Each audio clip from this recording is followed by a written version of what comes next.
मेरे कुछ भी समझ में नहीं आ रहा था कि आखिर मेरे सास ससुर हमारे नौकर को अपने कमरे में क्यों बुलाते हैं। हर रोज दोपहर को घर का सारा काम करने के बाद हमारा नौकर मेरे सास ससुर के कमरे में चला जाता और 2 घंटे के बाद बाहर निकलता।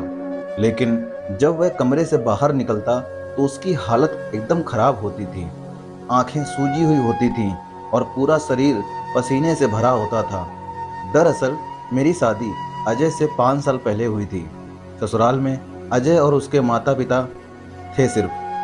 बहुत प्यारा और मेरी इज्जत करने वाला ससुराल पाकर मैं बहुत खुश थी। अजय भी मुझे बहुत प्यार करता था। मुझे अपने मायके की याद भी नहीं आने दी जाती थी। एक दिन सब लोग खाना खा रहे थे। इसी बीच अजय ने कहा कि मुझे आज एक लड़की मिली थी, कुछ पैसे मांग रही थी अपने बच्चों को खाना खिलाने के लिए। मुझे दया आ गई और मैं उसके साथ उसके घर चला गया कुछ सामान लेकर। जैसे ही मैं उसके घर गया तो मैंने देखा कि टूटे फूटे झोपड़ में वो लोग रह रहे थे। उसका पति शराब के नशे में पड़ा हुआ था। मैंने उसको कुछ पैसे दे दिए और कहा कि कभी ज़रूरत पड़े तो मुझे याद करना। मैंने अपना एड्रेस भी उनको दे दिया। हम लोगों को अच्छा लगा कि अजय आज किसी गरीब बेसहारा की मदद करके आया है। सब लोगों ने खाना खाया और सोने चले गए। आज अजय का मूड कुछ ज़्यादा ही रोमांटिक था, इसीलिए वो मेरे साथ प्यार भरी मस्ती करने लगे। दूसरे दिन सुबह मेरी सासू माँ कहने लगी कि बेटा, हमें डॉक्टर के पास जाना है। तुम्हारे पिताजी को शरीर में दर्द रहता है तो दवाई लानी है। अजय ने अपने साथ चलने को कहा और मैं भी कहने लगी कि माँ जी, मैं भी आप दोनों के साथ ही चलूँगी, कहीं आपको ज़रूरत पड़ी तो। लेकिन मेरी सासू माँ ने मना कर दिया और कहने लगी कि नहीं, हम लोग चले जाएंगे, आप दोनों फिक्र मत करो। खैर, शाम को उन लोगों के आने के बाद मैंने उनसे दवाई और चेकअप वगैरह के बारे में पूछा। फिर मैं वहाँ से उठकर खाना बनाने में लग गई।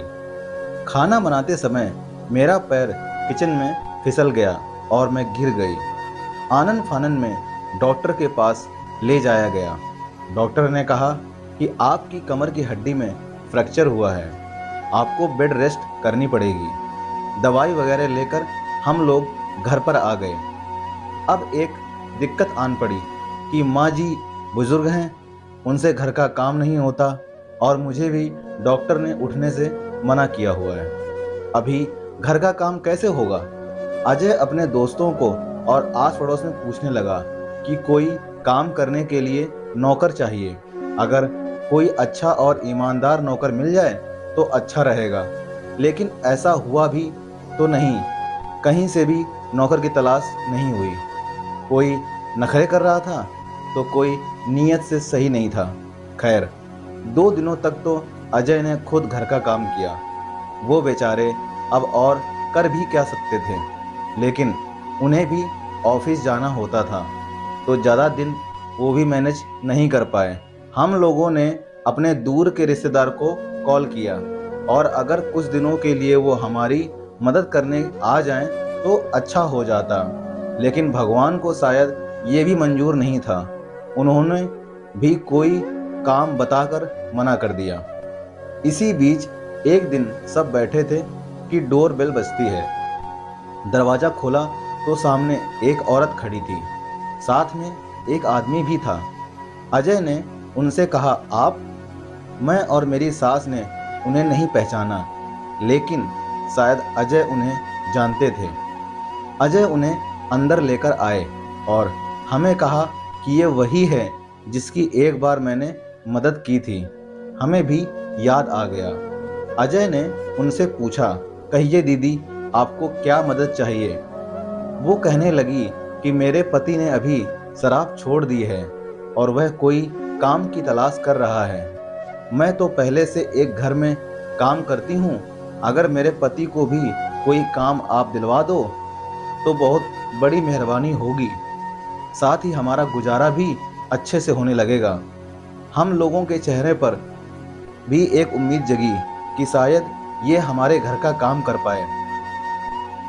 अजय ने कहा, काम तो है हमारे घर पर, क्या आपके पति घर का काम कर पाएंगे? उसने कहा, हाँ, इसे घर का पूरा काम करना आता है। हम लोगों को भी चैन की सांस आई। अजय ने उसे आज से ही काम पर रख लिया। वह बेचारा चाय वगैरह पीकर किचन में साफ सफाई को लग गया। अजय ऑफिस चले गए और मैं और मेरे सास ससुर अपने कमरे में आराम करने लगे।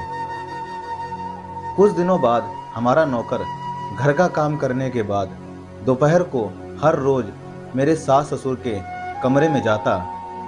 उसके अंदर जाते ही मेरी सास दरवाज़ा बंद कर देती। काफ़ी देर बाद जब वह बाहर निकलता तो पसीने से लथपथ होता और चेहरा भी थका हुआ होता। शुरू में तो मैंने गौर नहीं किया, लेकिन यह हर रोज का काम हो गया था। दोस्तों, मुझे कुछ समझ में नहीं आ रहा था कि आखिर मेरे सास ससुर नौकर के साथ क्या करते हैं बंद कमरे में, कि जब वह बाहर आता है तो उसकी हालत एकदम खराब होती है। मैंने पता लगाने की बहुत कोशिश की, लेकिन आखिर में मैंने अजय को बताने की सोची। शाम को अजय के आने के बाद मैंने अजय को सब कुछ बता दिया। अजय को भी बहुत आश्चर्य हुआ। फिर हम दोनों ने चुपके से पता लगाने की सोची। दूसरे दिन अजय ऑफिस नहीं गए। जैसे ही नौकर का उनके कमरे में जाने का समय होने वाला था तो मैं और अजय मेरे सास ससुर के कमरे में पहले से ही जाकर छिप गए। जब नौकर अंदर आया तो सासू माँ ने अंदर से दरवाज़ा बंद कर लिया और मेरे ससुर जी ने अपने कपड़े उतारने शुरू कर दिए। हम लोग समझ नहीं पा रहे थे कि आखिर ये क्या हो रहा है। फिर सासू माँ ने एक शीशी नौकर को लाकर थमा दी और वह मेरे ससुर जी के शरीर पर मालिश करने लगा। इतनी जोर से और बिना रुके कर रहा था कि थकान के मारे उसका चेहरा लाल पड़ गया था और पसीने से भी भीग रहा था। हम दोनों बाहर निकले। हमें अचानक देखकर वो लोग घबरा गए। अजय ने पूछा, माँ, ये सब क्या है? आपको मालिश ही करवानी थी तो दरवाज़ा बंद करके और हम लोगों को बिना बताए ऐसे चुपके से करवाने की क्या ज़रूरत पड़ गई? मेरी सासू माँ कहने लगी कि बेटा, ऐसी कोई बात नहीं है। दरअसल ये तेल किसी बाबा जी से लाए थे। उन्होंने हमें कहा था कि इसकी मालिश करने से शरीर सही रहेगा, तो हम लोग तुम्हें नहीं बताना चाहते थे, क्योंकि तुम इसे अंधविश्वास कहकर तेल को फेंक देते और वैसे भी तुम बाबा वगैरह को नहीं मानते हो, इसीलिए हमने छुपाया। मेरे अंदर इतनी ताकत नहीं है कि मैं तुम्हारे पिताजी की मालिश कर सकूं, इसीलिए मैं इस नौकर से करवाने लगी, जिसका अलग पैसा भी मैं इसे देती थी। अब मेरा शक दूर हो चुका था और मैं पछतावा भी कर रही थी कि मैंने उनके बारे में ऐसी शक जैसी भावना अपने मन के अंदर आने ही क्यों दी। दोस्तों, कहानी कैसी लगी कमेंट करके ज़रूर बताइएगा और चैनल को लाइक, सब्सक्राइब और शेयर ज़रूर कीजिएगा। छोटी सी कहानी बहुत बड़ी सीख देती है। हर किसी घर में कुछ ना कुछ ऐसा होता है जिससे हम लोग उस पर शक करने लगते हैं। तो शक करने से पहले हमें जानना परखना चाहिए कि आखिर मामला क्या है, उसके बाद ही शक करना चाहिए दोस्तों। तो दोस्तों, कहानी कैसी लगी कमेंट जरूर कीजिएगा और मिलते हैं अगली कहानी में। तब तक के लिए जय हिंद, जय भारत। साथ ही बेल आइकन को जरूर प्रेस कर दीजिएगा ताकि आपको मेरी सारी स्टोरी सबसे पहले मिल सकें। दोस्तों, जय हिंद, जय भारत।